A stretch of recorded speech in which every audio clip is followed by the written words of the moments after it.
In this video, I'm going to be talking about the history of flight as part of HSC engineering studies, aeronautical engineering. And we're going to be focusing on the historical and societal influences as part of the syllabus. We're going to be looking at historical developments. We're going to look at the effects of aeronautical innovation on people's lives and living standards and environmental impacts. Or that's the main things we're going to be focusing on here. So a lot of this is assessed in the assessment, is considered in the assessment task and evaluated there. But what I'll start with is these three videos. So this is from Real Engineering. I don't know this guy's name, and this is Business Casual. So we're going to look at the Wright Brothers. So there were people who had, there was flight existed before the Wright Brothers. There was heavier than air flight. I always pronounce the name wrong, but I want to say the Montgolfier.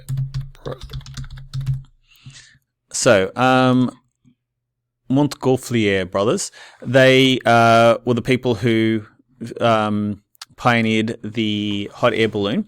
And then we have Zeppelins and other things like that. But what we're going to focus on is we're going to focus on heavier than air flight. This video starts 40 seconds in because they do talk about some heavier than air flight before that, but we're going to talk about the Wright brothers. And the Wright brothers, they had a biplane with an engine. They were able to control their flights. And if we have a look at this video, so one of the things they talk, this Real Engineering in another video, he talks about how the Aluminium Engine was such an innovation. They painted it black to not give away a trade secret so people wouldn't know how they were able to get such a lightweight engine.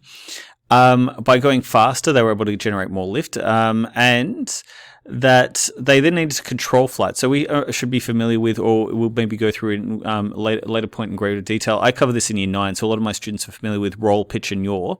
But roll is one of the three directions that we want to talk about.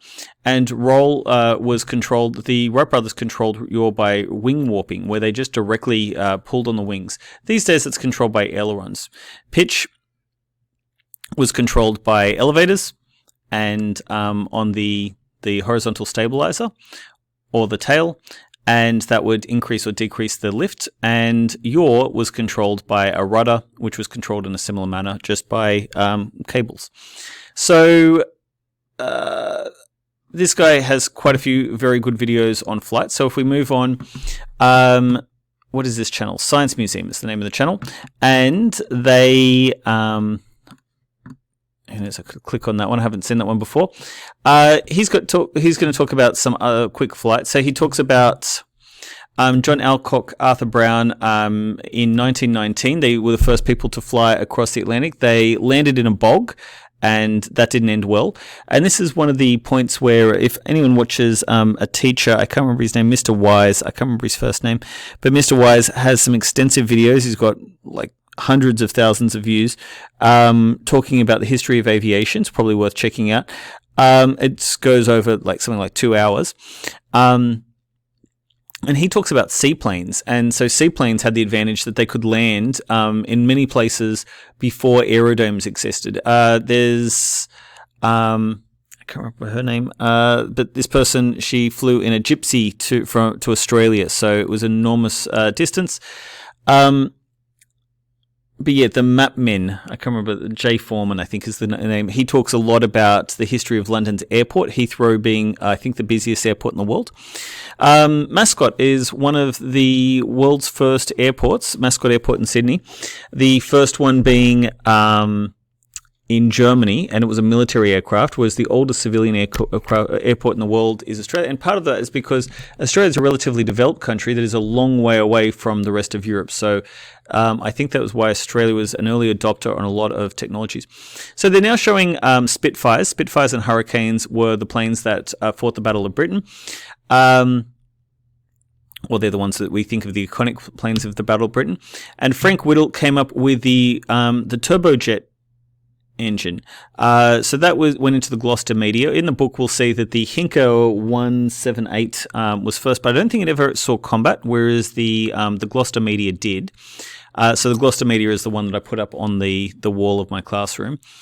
Now, in terms of talking about the Concorde, I have a whole video on the Concorde, but he's going to talk about, so faster than jets that can travel faster than the speed of sound, or Mach 1, and we'll look at the Bell X-1, And then he says that that wasn't where we ended up, and instead where we ended up was with a bypass turbofans. He doesn't use that terminology, but this is what we see on modern aircraft, because they're very efficient and they're very quiet, and they're the two main social considerations.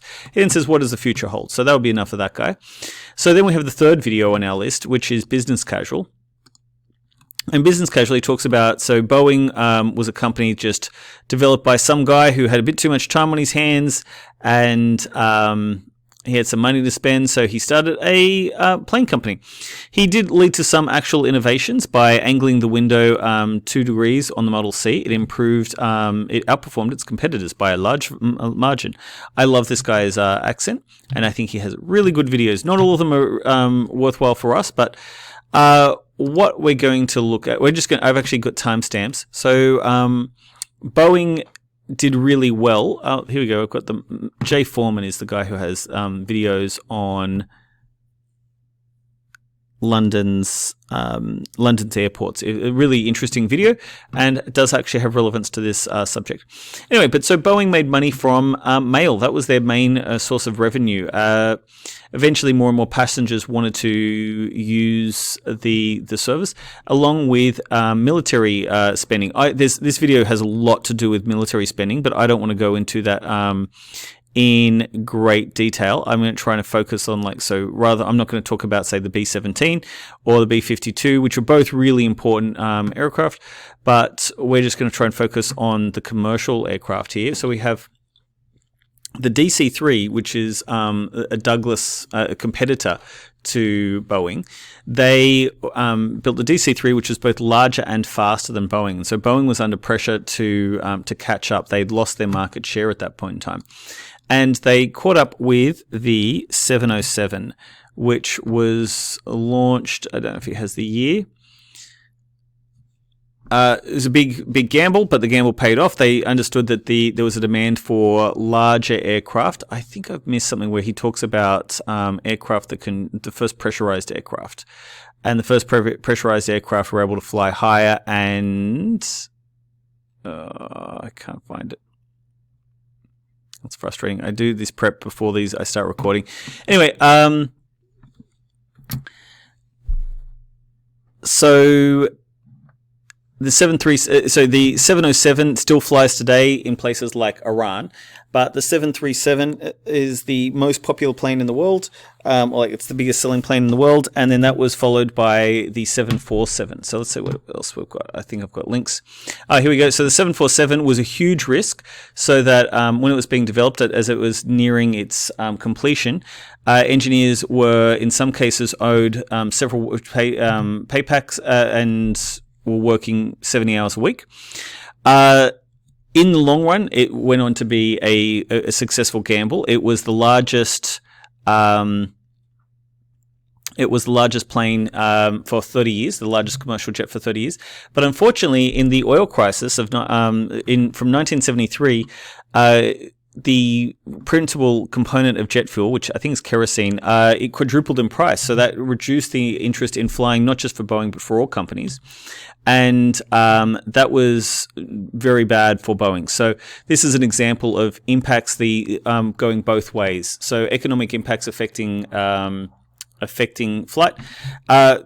This was so bad, that the sign, "Will the last person leaving Seattle turn off the light?" Then Airbus started becoming a competitor. I won't focus too much there. So Airbus worked on the Concorde. And so I mentioned before we talk about the Concorde. So Vox has a great video on the Concorde. There's another one in my link, but if you're only going to watch one, the Vox one is better than the Wendover production one. And in this video, they talk about the variety of things. So most people think that the crash in 2000 was probably the last straw. A lot of people say, well, that was the reason why people stopped flying and why they grounded the Concorde. But it had a whole bunch of other problems, including the fact that it was very fuel inefficient. It was about 4 times or 1/4 as efficient as other jet aircraft. It was so loud that it couldn't be flown at supersonic speeds over land because it would break windows. and the size, the number of passengers, the fact that it was a prestige aircraft meaning they had to have another one on standby. And yeah, it's a very worthwhile video that I usually show my class in full. So there is an argument that supersonic flights are coming back. I don't know how old this video is. Sometimes they don't have a date. I don't know why. So, like, for instance, companies like Boom are trying to bring... I know that Real Engineering has a video on Boom as well. So you can find information on that. But I'm trying to focus on things that are likely to be in HSC questions. So I will mention some of the things that I think are not worth spending as much time on. However, something you should be familiar with is why the A380, which the business casual video doesn't really talk about. It doesn't go into the A380. Versus, well, I mean, because it's a competitor, but it doesn't talk about the Dreamliner, which is the Boeing product. And the Dreamliner is the Boeing has focused on smaller and more efficient planes. And the Dreamliner, I mean, this video goes into a lot of detail talking about the Dreamliner, and I'll have another one in a second that we'll talk about it. But the move away from the A380, the A380 has no longer in production, despite being expected to be the biggest thing in aviation, and unfortunately it had a fairly short production life because the economics of flight has changed, where people don't want to have stopovers.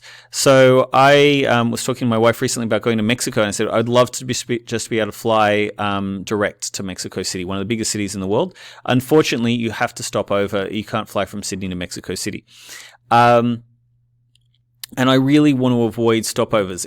When we can get to flights from Sydney to Paris, I'll be much more likely to do that trip, because not only will it be a more direct flight, so it's reducing the time in the air. So I just edited out a part of the video where I talked about my last flight from Paris to Sydney. If you're in my class, ask me about it, and I'll tell you why I now just want to avoid all stopovers wherever possible. Anyway, in this video, they talk about the range of the Dreamliner is so, it's not only that it has a range of 8,000 miles, but it's efficient at that range, which means that you can get from London, I don't know if you can get to LA, but you can get pretty close. You can't get to San Francisco, but you can get a long way. You can get to a long way. And these days we're trying to push that range to see if we can, so I know that Perth is offering flights to London now. As these planes become more efficient over longer distances.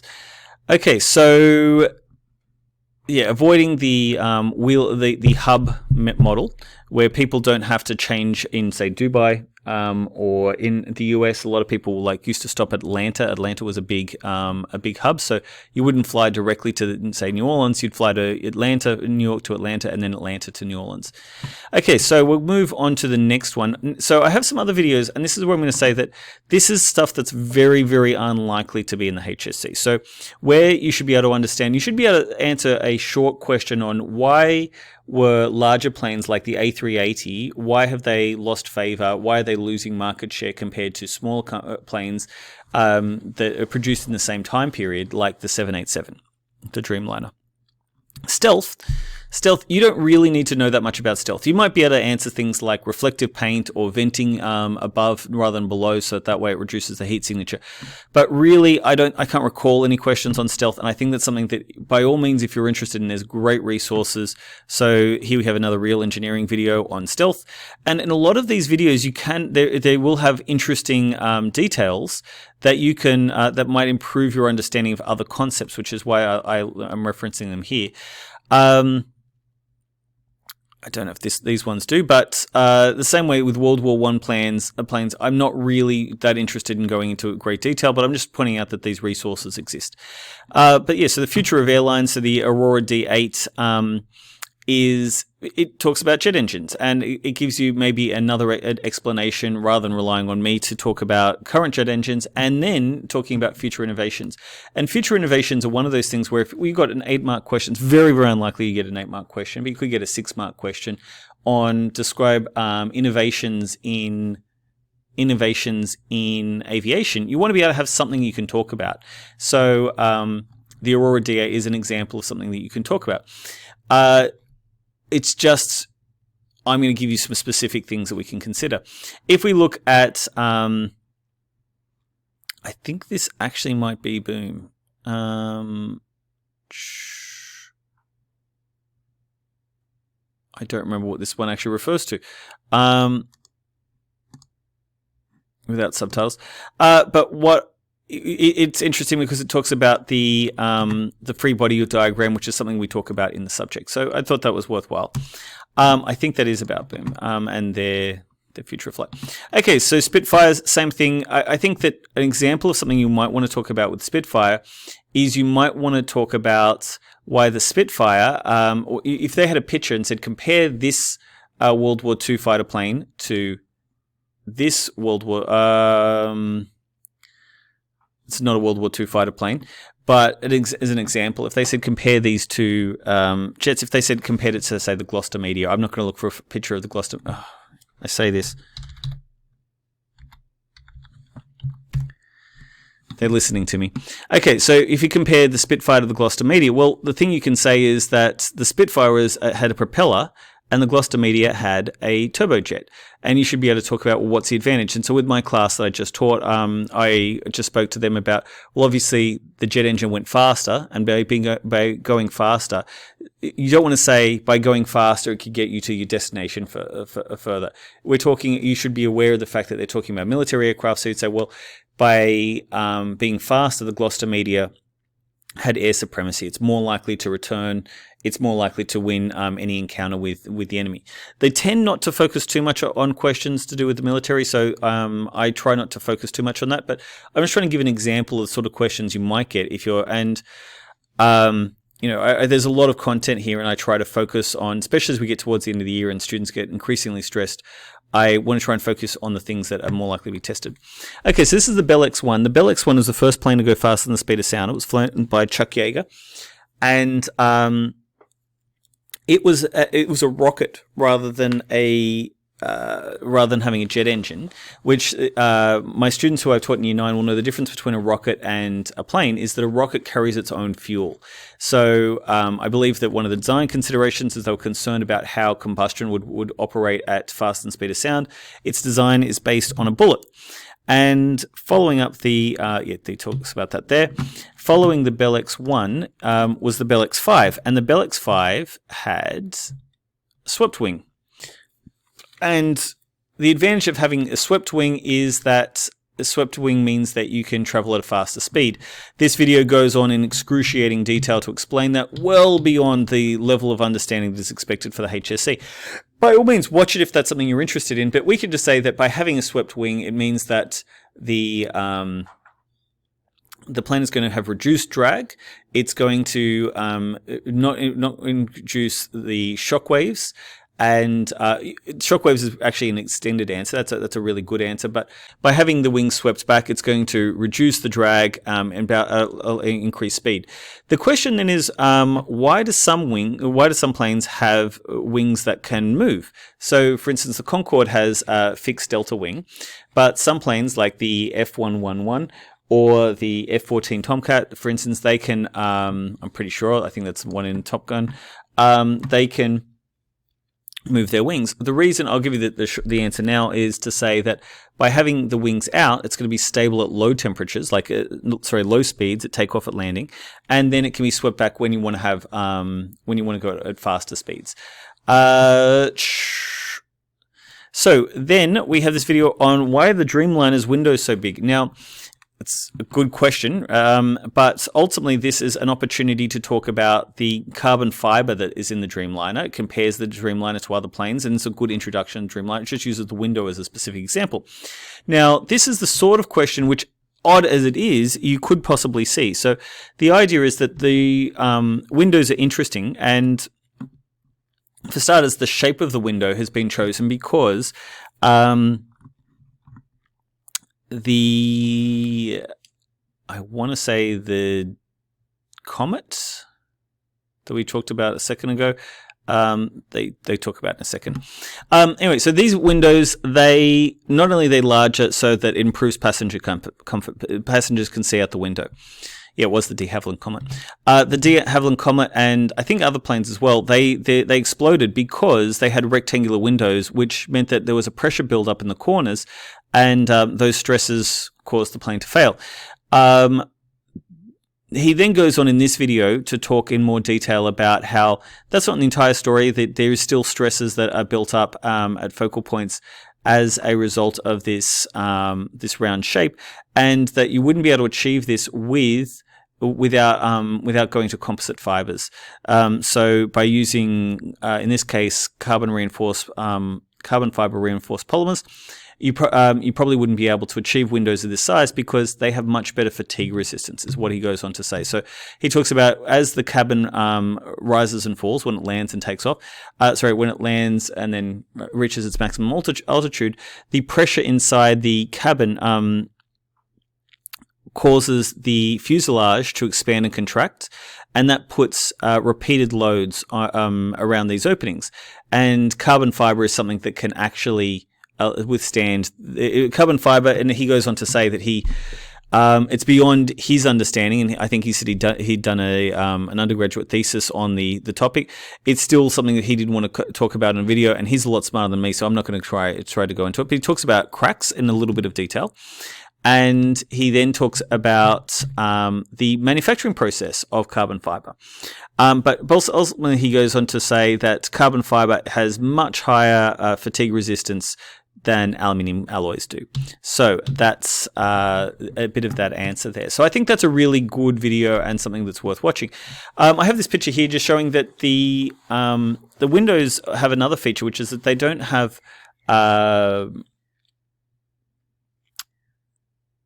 they're not open and closed manually with shutters.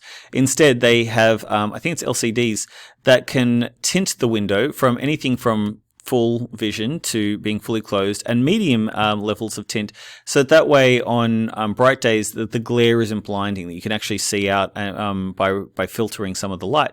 One of the reasons why this is important is that during takeoff, the air staff, that the aircraft crew will ask you to lift up the shutters, and now they don't need to do that because this can be controlled by the captain. And for overnight flights, they can close the windows, and it means that someone can't just open the window to have a little peek outside because it can be controlled by the captain. There's another good video on winglets. Winglets, I think they say that they so they prevent vortexes on the wing tips, which decrease lift and increase the drag, increasing the fuel consumption. I believe that wingtips are, as a single invention, the greatest increase in efficiency of any design in aviation. It's a big claim, but that's a claim I think I heard somewhere. And I think it's something like 4% increase if you have wingtips versus no wingtips. And then the Dreamliner, the 787, has raked wingtips instead. I think they talk about that somewhere. Here we go. And Boeing has claimed that their raked wingtips improve it from 4.5 to 5.5, which is a pretty big increase. Okay, so there are some other things that we do look at in the book, like we look at wing position. Now, I've watched videos on YouTube where pilots talk about, does this really make much of a difference? And I don't think this is a question likely to get much of a question on, but the argument is that by having an anhedral wing placement, so having, especially if it's the wings are on top of the plane, the advantage there is that the center of mass means that it's better for cargo planes because they're less likely to move around. Whereas when you're talking about passenger comfort, you want to have the planes below. You want to have a dihedral wing placement. So in terms of ethics, this is something that really we should cover above. But this video talks about how Airbus and Boeing have a duopoly, right? Which means two companies which really have very little competition, and basically talks about lobbying and how the effect of lobbying. This is CNBC. I should provide links to all of these. I have in the past. I just don't have it on YouTube at the moment. Richard Hammond has a great video on the A380. It's really more at you can see the wingtips here. The winglets, sorry. I would say it's more aimed at a year 9 or 10 student, but it talks about composite materials. It talks about so the glare, so it's an FML that's used in the Airbus, a fiber metal laminate, and specifically one called glare, which is glass laminated aluminium resin epoxy. And so it's like a sandwich. It's actually more like a Big Mac, and it has multiple layers of aluminium with glass sandwiched in between. What else did he talk about? In the video, he talks specifically about winglets. And I think he talks about something else that I can't think about now. Maybe the propulsion, the turbofans. Okay, so in terms of environmental considerations, this is a year and a half old, but Airbus has been looking at zero emission planes, and I think this is the one that was in that first video. This aircraft could change the world. I should have paid more attention when I clicked on it. Okay, so Real Engineering has a video on electric planes possible. And the issue he's talking about here is just the amount of energy that you can store per kilogram of fuel. So in this case, kerosene versus a battery. And I was talking to my other class about this, to my year 11s, about how this is why you can't really have things that are as powerful if you're relying on, say, steampunk or like wind-up things. The amount of power that is embodied in fossil fuels is just way, way, way higher, 40 times greater than what we can achieve in a battery, let alone something like even the most efficient ways of storing spring technology is things like carbon, I don't want to say nanotubes. Graphene, that's what we call it. Graphene, it can be wound up and sprung, and it can store a lot of energy, but still nothing like kerosene. Okay, so this is another video talking about how electric planes are probably inevitable, and it'll be interesting to see how they're approached. Okay, so with that, we've gone through the video resources that we're going to look at, and Wendover, I think, makes pretty good videos. Okay, so we've talked about historical developments. We've talked about the Wright Brothers. We've talked about Boeing's role. We've talked about some very specific planes like the de Havilland DC-8. So I think in the textbook they shout out to the DC-10 as being pretty important. But the 707 for Australians was a incredibly important plane. That was sort of the turning point, I think, for flight in Australia.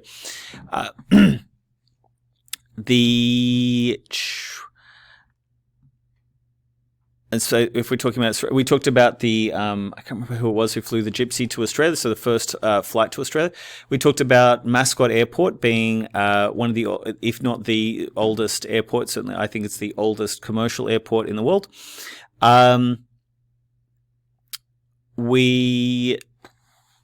in terms of the impact that it's had on people's lives, we do talk a lot about that in the assignment. So we talk about things like crop dusting, we talk about the flying doctor service, bush firefighting.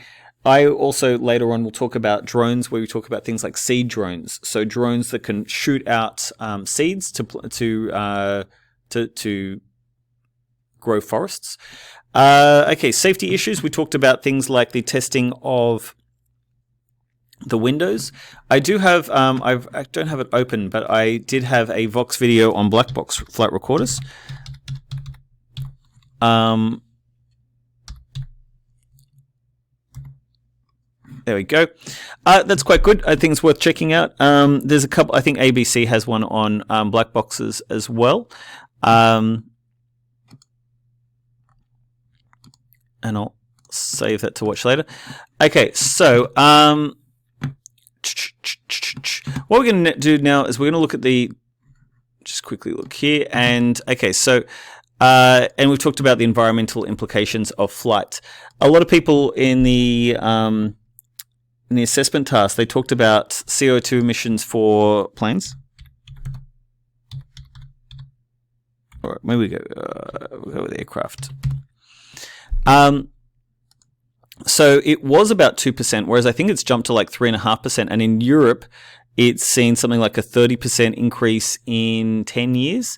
What I'm trying to look for is a graph. So there's a real concern that, yes, you might say it's 2% is not very much, right? And so aviation benefits, well, they're trying to say, oh, it's only 2%. That's not such a big deal.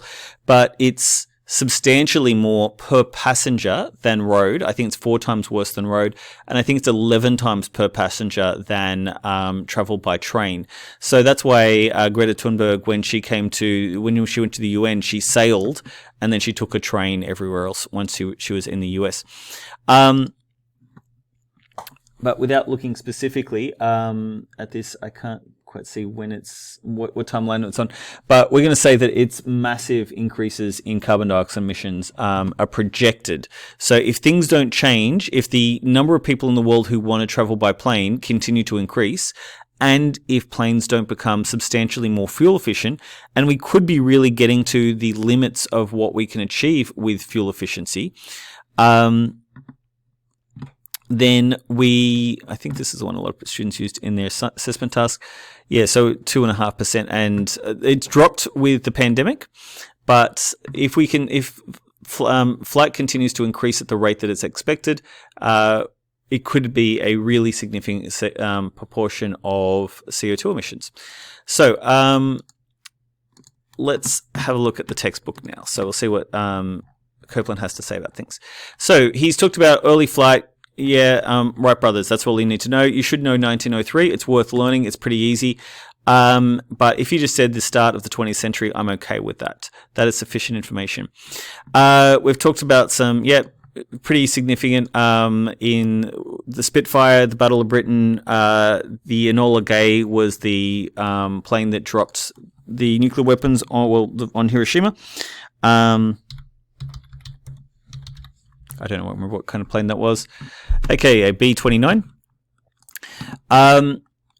And so these are all really significant, like the bombing of Dresden, are really significant social impacts of aviation. That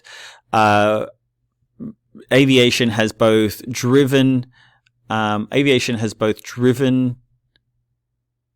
military impacts, and the military has also drastically shaped the nature of modern aviation.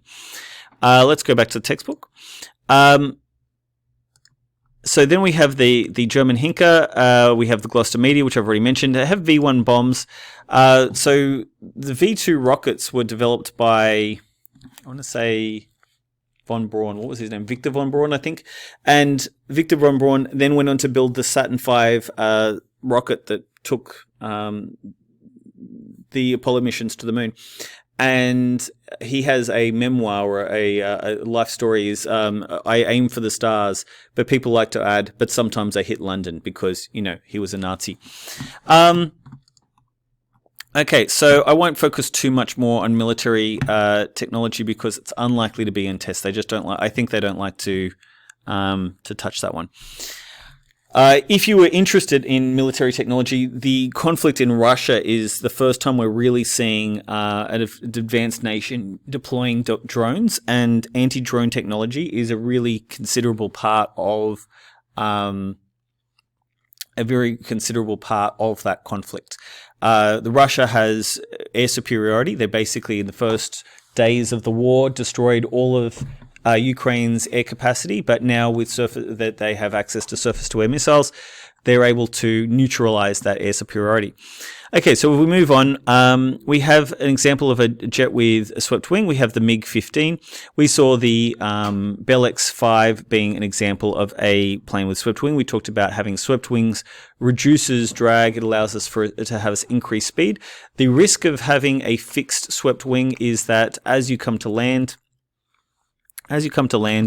that you don't have as much lift, and that means that landing is much more dangerous. If we see the F-11, F-111, I'm not sure how you're supposed to say that, it had movable wings that could change, but the disadvantage of that is that it has moving parts, and moving parts mean additional weight and additional maintenance.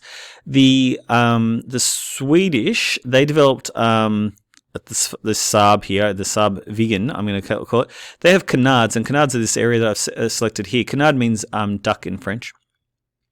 and that gave greater stability, even without having a fixed sort of delta wing, or fixed swept wing. I think in this case it's a delta wing, and that meant that it was still more stable at low temperatures. It could take off and land safely.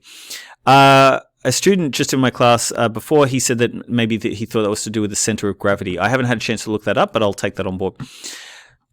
Then we're going to move on to Estol and Vitol. So Estol is short takeoff and landing. So this is really important for aircraft carriers. And Vitol. Vitol is vertical takeoff and landing. And I'll go quickly to my notes and or my old videos. Oh, it's not going to work. I don't think. Nope.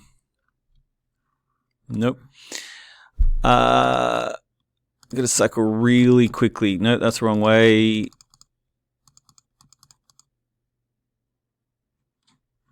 Nope. Don't need to know about brushing your teeth. Okay, so this is a Harrier, and Harrier is probably the most famous early jet with vertical takeoff and landing. Pepsi had an ad that said if you got 7 million Pepsi points, they'd give you a military aircraft. Turns out they weren't willing to give people a military aircraft, and if you watch this video, they did not give the person who sued them a military aircraft. They won that court case. You can see another real engineering video where he talks about the real life sci-fi of vertical takeoff and landing, which is pretty cool. My most watched video is a clip from the movie True Lies, because during the pandemic I wanted to talk about this scene that was really pivotal for me as a young kid. So Harry Tasker, he's just found out, spoiler for a movie that's more than 20 years old, has found out that his kid's been kidnapped, and he goes and steals a plane, and his best friend's like covering for him. He's like, yeah, I'll sign those papers. And he's like, Harry, it's been more than 10 years since you've been up on one of these things. And he's like, yeah, I'll figure it out. And he has a bit of a rocky start. Anyway, I think he crashes a cop car. Anyway, it leads to the big climax of the movie. But the idea is you could just take off and land. In this case, it's a bridge in the Florida Keys. I have some better videos rather than this one, but I like this one, and it's my most successful view. And I had a couple of people say I like True Lies, and I tell you what, those people, they make me super happy. Oh man, I can't click on that. So in this video, we can see a Harrier taking off and landing. So you can find that video, I guess. I'll try and put links, but oh, there we go. Shout out to True Lies. I don't want to give you any more spoilers than I already have. I don't want to comment after all. So when I was in high school, and just after I left high school, I worked with a guy who was in the Canadian Air Force, and he said that in Canada, I guess in the 70s or something, that they had Harriers every 100 kilometers, and they were just someone who sat in a kind of like a helipad. It was always a pilot ready to go, so I guess they were worried about the Russians nuking them or something. And so they could scramble these Harriers and intercept any bomber that might try to invade Canada, or I guess even the States. This is a bit of a shaky camera, but anyway, so you can see there the vertical takeoff. And so these Harrier pads were just in the middle of nowhere. But it also means that you can land anywhere. So if you do need to respond to things like a terrorist attack, you can deploy these quite easily. It means that you're also less vulnerable to, so in the case of Ukraine, that if someone destroys your airstrips, you can land pretty well anywhere. It's also really important it improves the efficiency of aircraft carriers. So that's the Harrier. These days, they probably will never make it. Britain will probably never make another Harrier, because I think the video gets to things like the F-35 is probably where we're more likely to go. And look at that, so smooth. Why is it so much smoother? Because it's computer controlled. These days with fly-by-wire, you can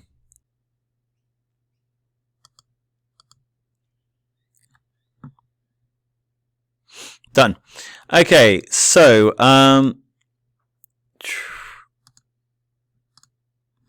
we've got the Harrier stuff here, so we'll continue on now. Okay, so the Harrier played a pivotal role in the Falklands War, which only the English-speaking people call it Falklands War. the Argentinians, they call it the Malvinas War. So there's some islands off the coast of Argentina. The leader was losing support, so he thought, you know what, I'm going to pick a fight. I'm going to take over these islands. And turned out that he picked the wrong time to pick a fight with England, because at the time, Maggie Thatcher, she was losing support, and she said, I'll go, and she sent out some aircraft carriers and some Harriers, and she blitzed them. I think that she lost, so 250 English people died, whereas 4 times as many Argentinians died, and thousands of Argentinians were wounded. Still an issue when I traveled there in 12 years ago. 2000, something like that. No, 2010. Yeah, is when I went there. Sorry. Okay.